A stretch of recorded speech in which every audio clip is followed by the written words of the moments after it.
पाकिस्तान को grey list से निकलवाने का क्रेडिट हर कोई लेना चाहता है।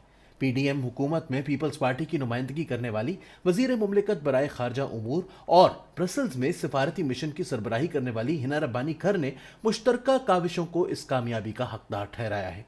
पीटीआई भी किसी से पीछे क्यों रहे, ये भी हर एक को याद करवाती फिर रही है कि 2018 में पीएमएलएन हुकूमत खत्म होने के बाद जब पाकिस्तान को एक बार फिर फैटफ की ग्रे लिस्ट में डाला गया तो इससे निकालने के लिए बाकी मानदा कानूनी और इंतजामी रुकावटें इसकी हुकूमत ने ही दूर की थी।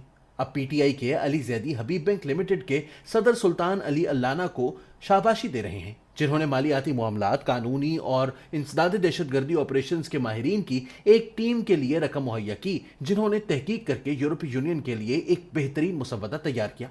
दूसरों की देखा देखी बहरहाल आईएसपीआर ने भी army chief general Qamar Javed Bajwa की अनथक जद्दोजहद की तारीफ की है, जिन्होंने जीएचक्यू में एक टीम बिठाई जिसका काम था कि वो मुख्तलिफ ग्रोहों की काविशों को मुनज़्ज़म और मुरत्तब करके मामले को दुरुस्त सिमत में लेकर चले। हर तरफ मुबारकबादों का सिलसिला जारी है। ये फंदा रियासत पाकिस्तान की गर्दन के गिर्द कुछ जुराइम की आज़ादी और कुछ मामलात में इन्हें होने से रोकने में नाकामी के बाइस 2008 से लटका हुआ था। एक ऐसा मुल्क जो इस वक्त अपनी आलमी तन्हाई दूर करने और दिवालियापन से बचने की कोशिश में जुटा है, इसके लिए वापस ब्लैक लिस्ट में डाले जाना और पाबंदियों का सामना करना एक बहुत खतरनाक पेशरफ्त होती। लेकिन फैटिफ में कब क्या होता रहा, इस पर एक नजर डालें तो एक नया जाविया सामने आता है। पाकिस्तान को 2008 में ग्रे मॉनिटरिंग जोन में पीपीपी के इक्तदार में आने के चंद ही रोज बाद डाल दिया गया था और 2010 में इधर से निकाल लिया गया था, जब जरदारी हुकूमत ने मनी लॉन्ड्रिंग के खिलाफ एक कानून पास करके यह वाज़ेह कर दिया था कि पाकिस्तान अपने इंसदादे मनी लॉन्ड्रिंग कवानीन में बेहतरी ला रहा है। 2012 में फैटफ के तमाम मुतालबात पूरे ना करने के बायस इसे एक बार फिर ग्रे लिस्ट में डाल दिया गया।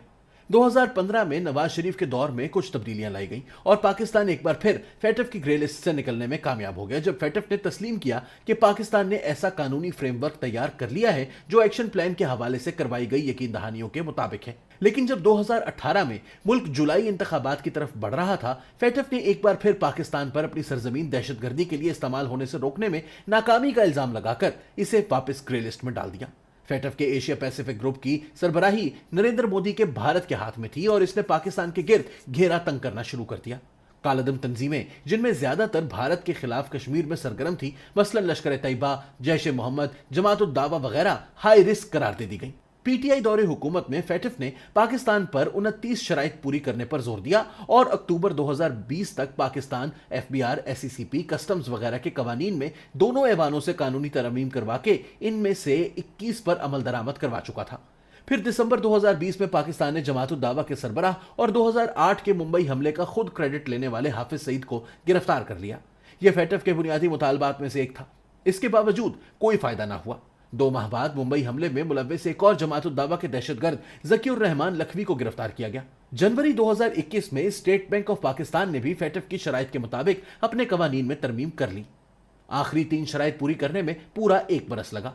एफआईए और नैब ने जरा फुर्ती दिखाई और बैंकों ने सियासी तौर पर बाअसर लोगों के पैसे के लेन देन पर कड़ी निगरानी शुरू की।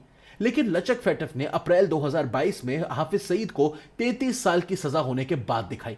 14 जून को बर्लिन में होने वाले 4 रोजा सेशन के बाद फैटफ ने तस्लीम कर लिया कि पाकिस्तान ने तमाम 34 शराइत पर अमल दरामद किया है। अब यह पाकिस्तान को थपकी देने के लिए इस्लामाबाद एक टीम भेज रही है और यह एक ऐसे वक्त में हो रहा है जब पाकिस्तान में एक नई हुकूमत अनाने इक्तदार संभाल चुकी है और यूरोपीय यूनियन और अमेरिका इस हुकूमत के इतने खिलाफ नहीं जितने ये पीटीआई हुकूमत के थे। हालांकि फैटफ के हवाले से ज्यादातर काम पिछले 2 सालों में ही हुआ है। यह हकायक आईएसपीआर के इस दावे की तस्दीक करते हैं कि पीटीआई हुकूमत पर यह सब करने का दबाव जीएचक्यू से आ रहा था, इमरान खान की तरफ से नहीं, जो कि उमूमी तौर पर भारत मुखालिफ, यूरोपीय यूनियन मुखालिफ और अमेरिका मुखालिफ ख्यालात के मालिक हैं। लेकिन इस मंतक के तहत तो यह सवाल भी जरूर हो सकता है कि जीएचक्यू ने 2008 के बाद से ही यह रास्ता क्यों इख्तियार ना किया, जबकि इस हवाले से कभी भी कोई शक नहीं था कि भारत मुखालिफ जिहादी तंजीमों को कश्मीरियों की भारतीय कब्जे के खिलाफ मुजाहिमत करने के लिए ट्रेनिंग के पीछे किसका हाथ था। इसमें कोई शक नहीं कि 2008 में जनरल परवेज मुशर्रफ के इक्तदार से निकाले जाने के बाद, जिन्होंने कश्मीर के हल के लिए एक तारीखी समझौते की खातिर सब कुछ दांव पर लगा दिया था, एस्टैब्लिशमेंट का भारत की तरफ गैर लचकदार रवैया बातचीत के जरिए मामलात के हल में मुसलसल रुकावट था।